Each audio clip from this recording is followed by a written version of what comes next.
Hello, and welcome to One-on-One with Robert Doar. I'm your host, Robert Doar, and thanks for tuning in today. As president of the American Enterprise Institute, I have the unique privilege of working with America's greatest policy experts. These scholars focus on policy issues in the fields of education, economics, energy, foreign and defense, and so much more. Subscribe to this podcast for exclusive access to in-depth discussions on the most pressing policy issues. Together, with my guests, we'll challenge political preconceptions, explore innovative ideas, and create, I hope, a freer and safer world.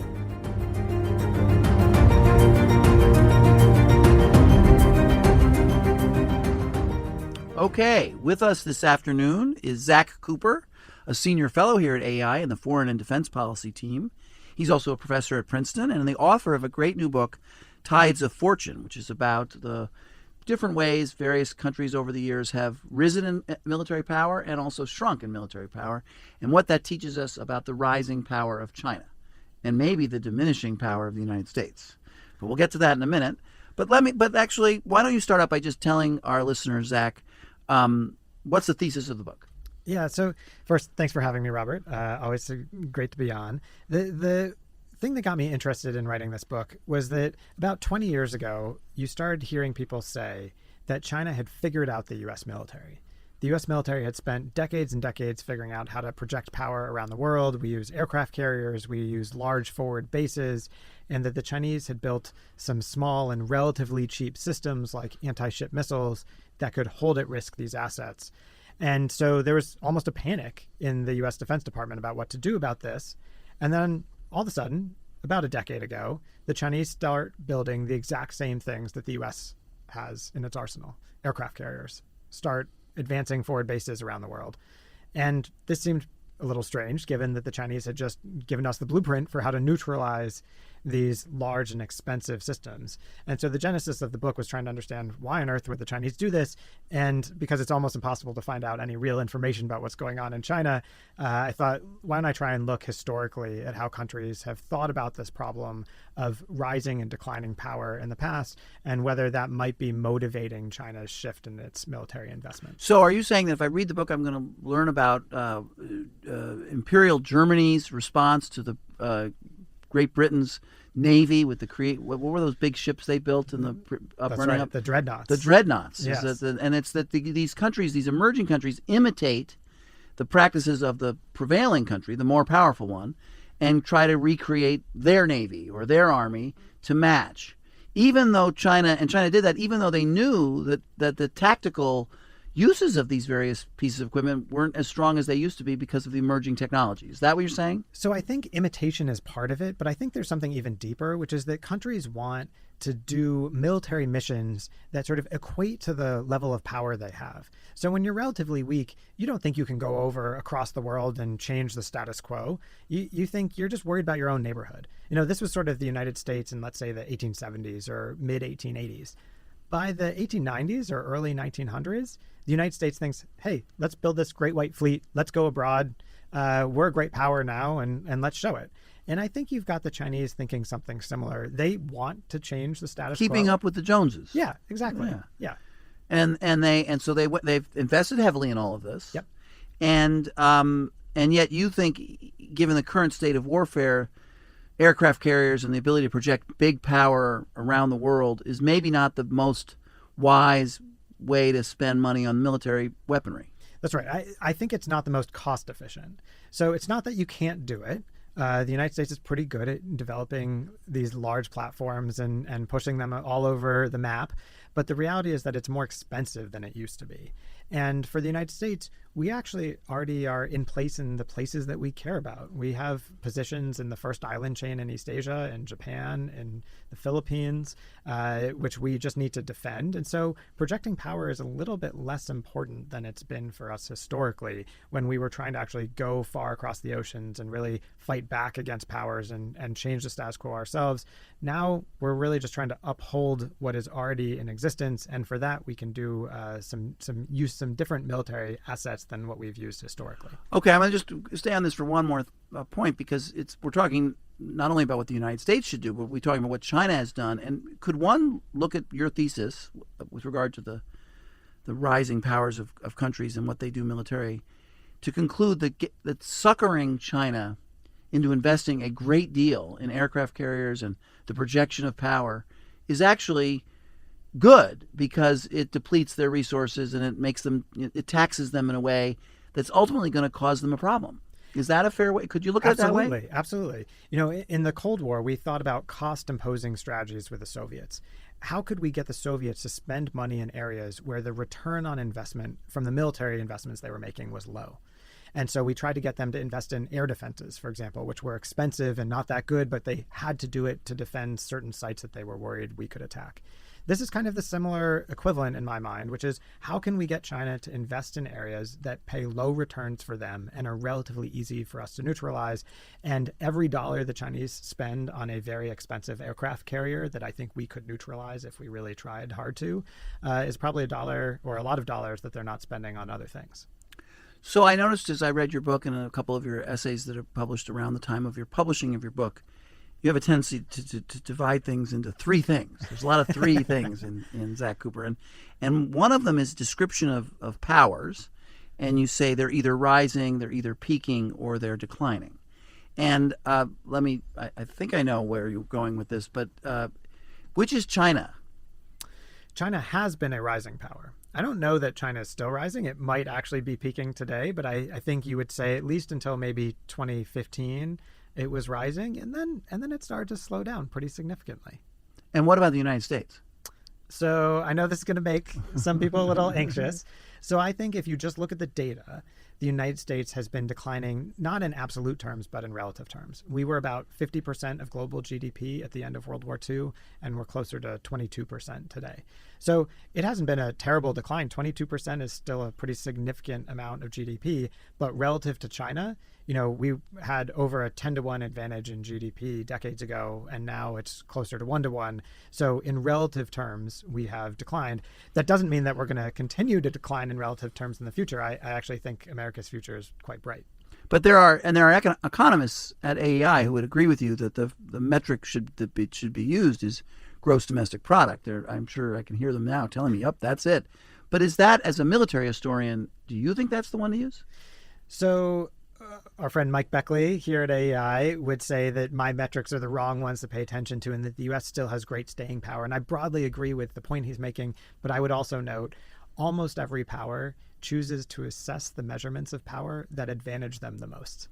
And so when we say, let's not look at GDP, let's look at other things where the U.S. does better, innovation, for example, that's us choosing to ignore the things that we may not grade out so well on and emphasize the things that we do better on. And I think that's a little bit self-serving. So I think GDP is the easiest thing to measure that is less biased. But one last point, Robert, which is what really matters to policymaking is what leaders think.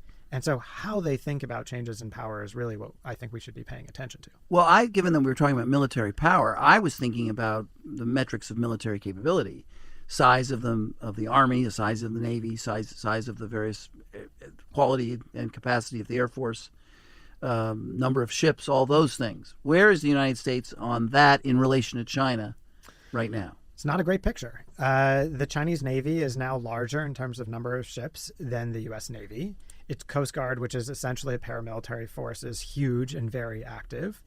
Its Air Force over the next few years will probably surpass the U.S. Air Force in terms of the number of aircraft that it fields. And years ago, many people have said, well, that's fine, but Chinese ships and aircraft are not nearly as advanced as American ships and aircraft. And that's true to some extent.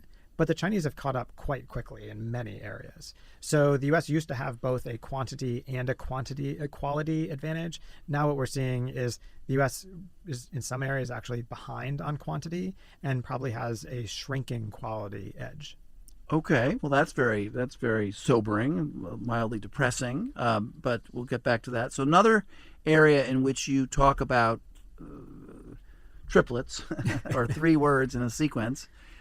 Is your description of the new military equipment that you think great powers like the United States and China should be moving more toward to fight the new kind of war, and you refer to them as smaller, cheaper, and more expendable.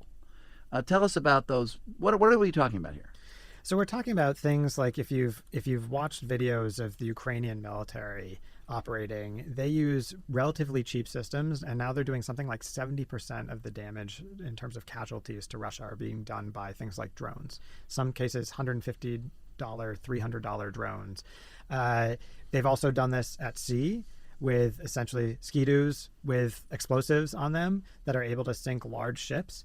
And so these are small, cheap systems. Increasingly, they're autonomous, that are able to hold at risk these very big, expensive platforms, whether it's a tank, a fighter aircraft, a surface ship. And so Ukraine and others have shown that this is doable now. And just to add one last point, if you look back in history over the last 200 years, it has become cheaper and cheaper and cheaper to field these small systems, and they become more and more effective. And so there's some data that actually suggests that this has been occurring little by little over time. So it's not that the price of power went up overnight. It's been going up for decades. We were just so strong that we could overcome this for a long time.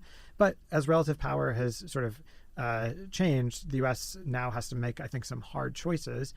But the good news for us is we can build small, cheap, and expendable systems. And just on that one, in the race or the contest with China, you mentioned Ukraine. Ukraine's in the middle of a war, and they've sort of, out of necessity, have created this innovation, and they're fielding it, and it's quite impressive. We've learned a lot about, the fighting of a war through this disaster in Ukraine. And the question is, where does the United States versus China stand on developing and manufacturing these smaller, cheaper, and more expendable pieces of equipment? We have a lot of work to do. So are they ahead? Probably. Yeah. And they had a head start. Remember, back in the 1990s, they looked at the U.S. ability to project power in the Persian Gulf War, and they said, well, we really need some antidote to this. And so they developed a lot of these long-range systems that were cheaper, long-range ballistic missiles that could go 2,000 miles and hit a surface ship, theoretically. So the Chinese have an advantage. They've been working on this for a long time. And for a minute, I have to stop you for a minute. So you referred to a long-range ballistic missile that can go 2,000 miles and hit a precise target. Yeah. And you categorize that as one of these smaller, cheaper, and more expendable pieces of equipment? How does that work? It's not quite as cheap as one might like. So we don't have great estimates. I think that might cost the Chinese $15 or $20 million a shot. But the aircraft carrier they're shooting at is about $13 billion just for the ship and $7 billion for the aircraft. So it's 1,000 to 1 ratio. So it's cheaper in defense terms. Okay. All right. So they're ahead of us on that. They got a larger Navy. Their Coast Guard is stronger. Their Air Force is stronger. They're better at this new kind of warfare. That's all very depressing. Now, one last thing you write in one of your papers, you do say that in categorizing what a great nation needs for its military, there are three types of, this is my last threes, there are three types of war-making capability they should have. Tell our listeners about those. So the first is what we've just been talking about, small, cheap, and expendable systems. That's the first trinity. So that's really, those systems that you can build en masse. Right. And the idea of those is that they could blunt an initial Chinese attack. They could just slow them down. Things like mines and anti-ship missiles will make it more costly for them in the initial hours or days of, say, an invasion of Taiwan. But ultimately, you then need other systems to follow on. So the next group of systems is what I would call stealthy systems, things that are hard for China to see and to strike. And really, there are two systems that are most advanced in the U.S. arsenal, submarines and stealthy bombers. Yeah, this was the part of the piece I particularly love. I love those stealthy things, the yeah. submarines and the bombers. And they're great. And we do this better than anyone in the world by quite a margin. So, there we go. We found one. Yeah. We're doing better. That's good. Now, here's the downside, Robert. We've forgotten how to build submarines, which as many people at AEI have written about. So we have a lot of old stealthy submarines. So we have old stealthy submarines, and we're trying to build new ones, but much more slowly than we should. But I think the first thing the Trump team should be doing is really figuring out how do we put money into the submarine industrial base, because submarines are a huge asset for us, along with things like B-21 bombers that can fly thousands of miles, highly stealthy, and drop weapons. So those are two winners. Those are two clear winners. Okay. But then you still need this third group of systems. And what's the third group of systems? Those are the traditional power projection systems. Old Ironsides. Yeah, the things that we've gotten First Armored Division. Yeah, the things we've gotten really good at doing for decades and decades. And those shouldn't go away entirely, because at the end of the day, if we can blunt a Chinese attack, we still need to figure out how to end the conflict. And that might look like a campaign of economic strangulation. in which we're going to need lots of power projection systems to control shipping. In another context, if we're not talking about China, but we're talking about Russia, we need armor that can actually roll back Russian ground units. The challenge for the United States is you've got to have a mix of these systems, and getting that mix right is going to be really hard. Okay, so you mentioned Taiwan, and you brought it up, so let's talk about it, because you have written recently about Taiwan, and you wrote a piece that was called Trump's Predictable Unpredictability on Taiwan, and you wrote it for the Dispatch, and you quote in it, in the beginning of it, a lot of very disturbing things that President Trump has said, for those of us who want to protect the independence and freedom of Taiwan, about Taiwan's expendability, despite the fact that many of the people that he hired were supporters of Taiwan, but I guess they're not anymore. And then you say, you quote all these things, including where he apparently said something about letting China do what in Taiwan, something akin to what they've done in Hong Kong, which is take it over. And then you say, but this does not necessarily imply that Trump would throw Taiwan overboard. And I have to ask you, why? Why shouldn't we believe what he says? Well, a day is a year in Trump land. And I think we're 2 weeks out from me writing this. So I wrote this before the Zelensky debacle in the Oval Office. And I think if you're sitting in Taiwan right now, having watched what Trump did to Zelensky, you've got to feel even more concerned. And I'm certainly more concerned than I was when I wrote this piece. So he's not unpredictable. He may actually, you could predict that he will forsake Taiwan. I think if you had to make a bet, that's the better bet.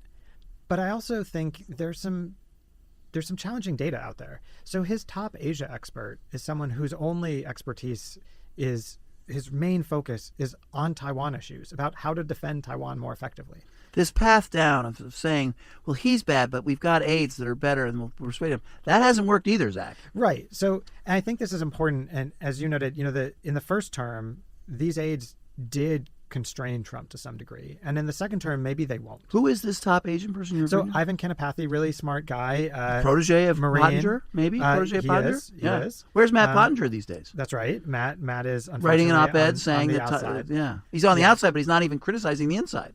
Well, he is a little bit. Okay. Matt wrote a great piece that people should read, which is explaining why spheres of influence is the wrong approach, and why coming back and just thinking about focusing on the Americas is a terrible strategy for the United States. But as you're pointing out, he's not in government anymore, and that's concerning.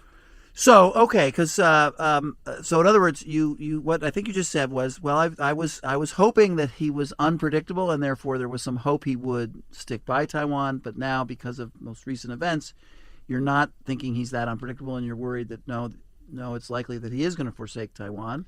Now, let's not make it a fait accompli. We could still fight it. We could persuade. We get Congress to fight it. But what happens then? I mean, where does this lead? Well, what Trump has told our colleague Mark Thiessen is that eventually, where this leads, is that eventually China will have Taiwan.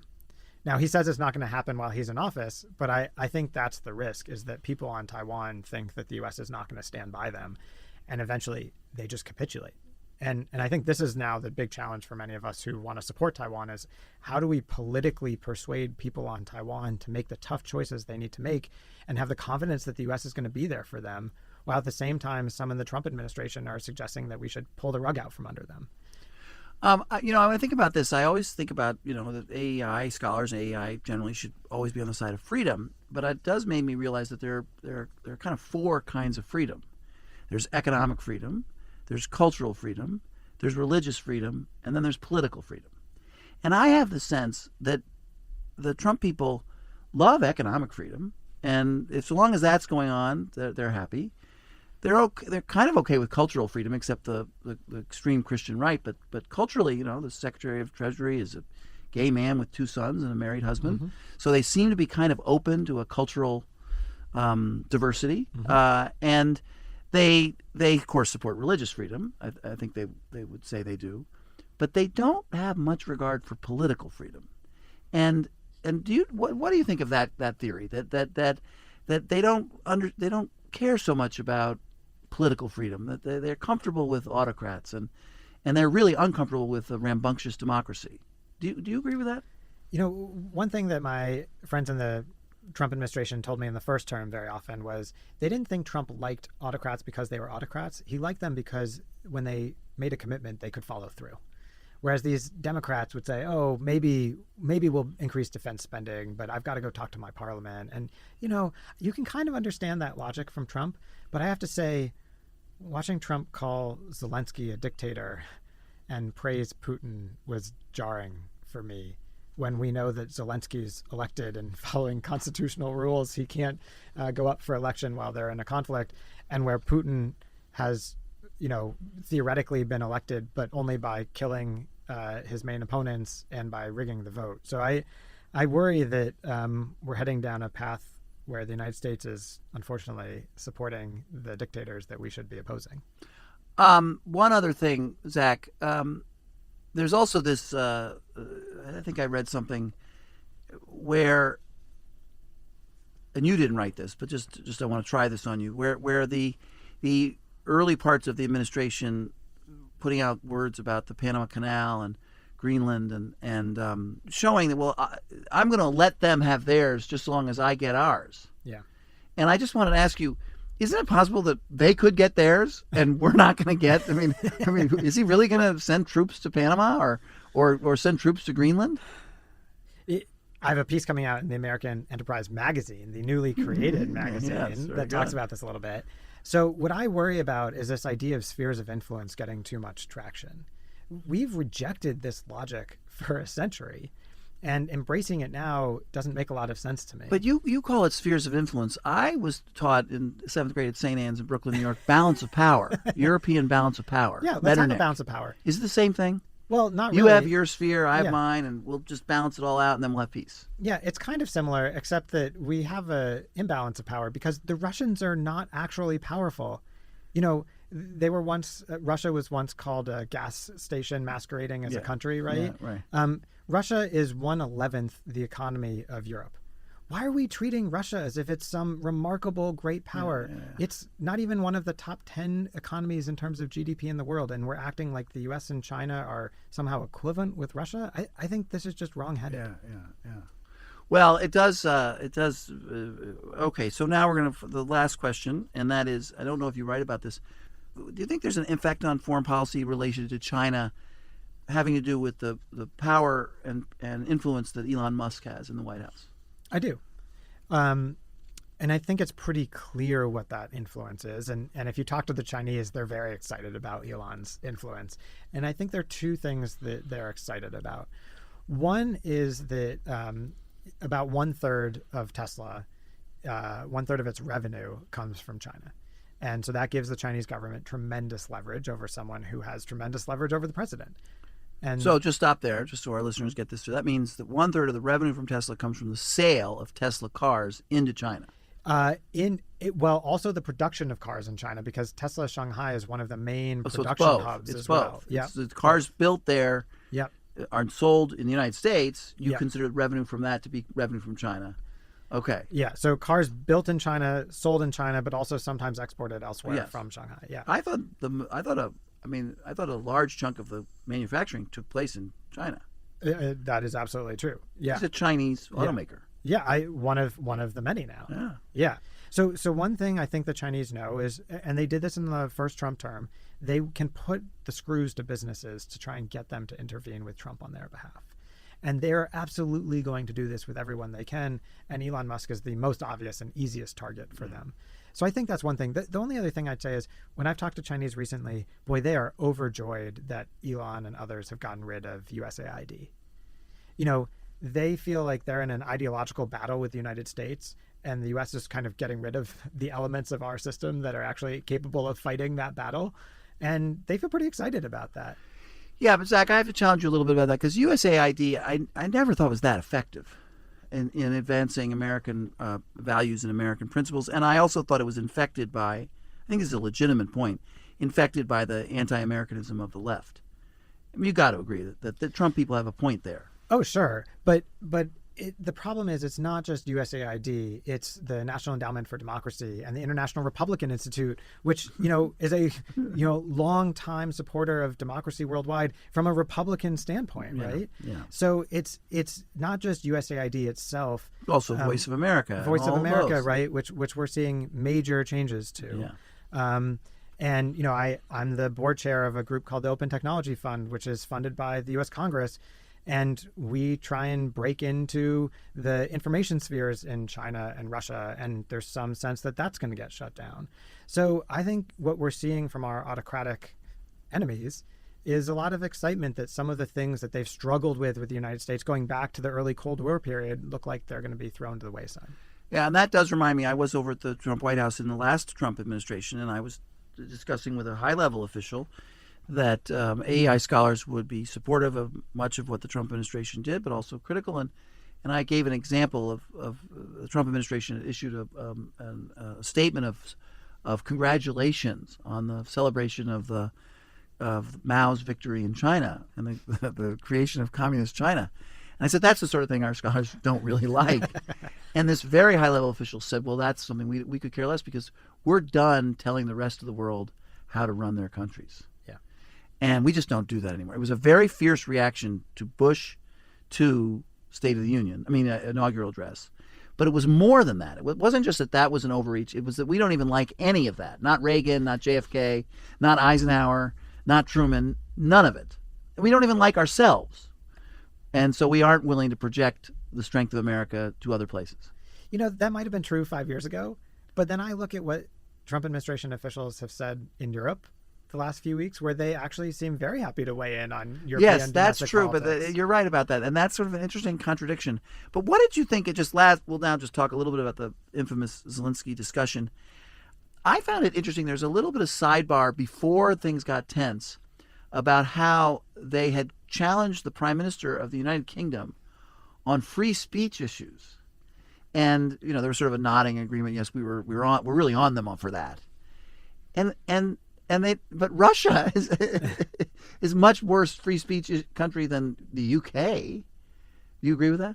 Of course. Yeah, it's just unbelievable. But I think it goes to the underlying logic of something Trump says a lot, which is essentially that we've pushed our adversaries very hard for too long, and we've never pushed our friends hard enough. And, there's this classic Winston Churchill quote that the price of greatness is responsibility. And I think we've sort of forgotten that reality. If we want to be great, sometimes we have to take some responsibility, and our allies do too.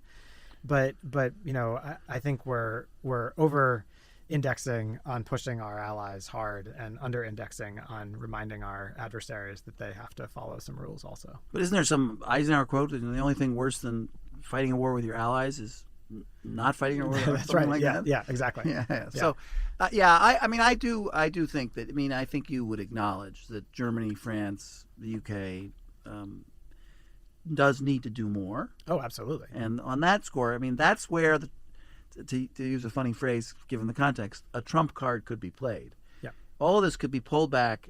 Europe could step up. Trump could return to norms. And we may have moved the ball forward. And, maybe that's a possibility. So with that slight sliver of hope, let's call it a day and say thank you, Zack Cooper, for joining us. Thanks, Robert.